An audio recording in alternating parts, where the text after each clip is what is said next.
It's purely and simply about one thing, and that is limiting the state's right to discriminate against people simply on the basis of their belief about marriage as a traditional union of one man, one woman. We're seeing a trend in other states of that kind of activity happening on a state level, and we just want to make sure that it doesn't happen here.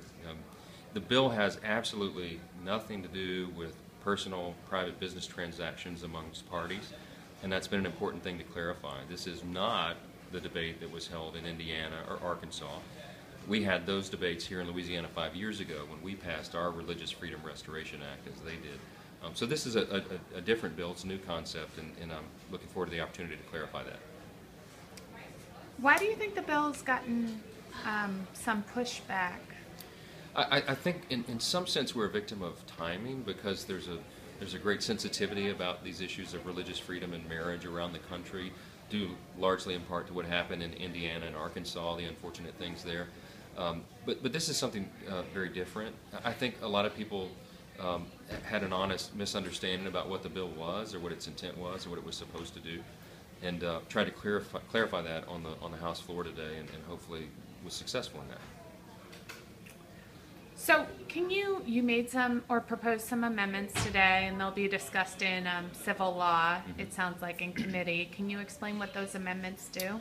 Yeah, two substantive amendments. One was to specify right at the top of the bill that we're referring to marriage as between one man, one woman, in terms of what the state would not be able to discriminate against someone for. So it's that view. It's not. It would not open the hypothetical Pandora's box about all these other deviations that people were concerned about. There was some who said, oh, well, if you read the bill on its face, it would allow a man to abuse his wife. It's just crazy, a crazy hypothetical. Or that if someone had a problem with interracial marriage, for example, that somehow that would be allowed in the state. And the bill didn't do that, wasn't intended to do that. So I just said simply clarifying the language on the front end of the bill instead of at the end would hopefully alleviate those concerns. I think it did. And the other amendment was just to clarify expressly in the bill that nothing in this legislation authorizes or condones discrimination of any type. And that was an important thing for us to say and to put into the legislation. So, I mean, the New Orleans Convention and Tourism Board has sort of raised some concerns about this causing people to stay away from Louisiana. I think there are some concerns about conventions and those types of things, given what happened, particularly in Indiana. Right. And I want you to address why you don't think that should be a worry. Yeah. Well, in Indiana, what happened was they were introducing a RFRA, a Religious Freedom Restoration Act, in Indiana. I think they were the 21st state to do so, and all of those states followed the federal legislation in 1993 that was signed into law by Bill Clinton, co-sponsored by Chuck Schumer in New York. It was a bipartisan effort to protect religious freedom. When Indiana decided to do their statute, like Louisiana did 5 years ago when we adopted our RFRA, they said we want to enhance the bill, is what they said, and they wanted to add new provisions. And so instead of, very simple summary, instead of having a Religious Freedom Restoration Act that bound the authority of the state to infringe on someone's religious belief, they went a step further. In Indiana, the legislature, they said we want to also affect private parties in their business transactions, who you sell a pizza to, the baker, the florist, all these things. And so that created a lot of controversy and a lot of question and concern. And the governor, Mike Pence, there tried to resolve it, and I'm not sure they resolved any of the controversy there. What we've been trying to say very clearly is that House Bill 707 here in Louisiana is something very different. This is not a debate about a RFRA law. We had that debate 5 years ago.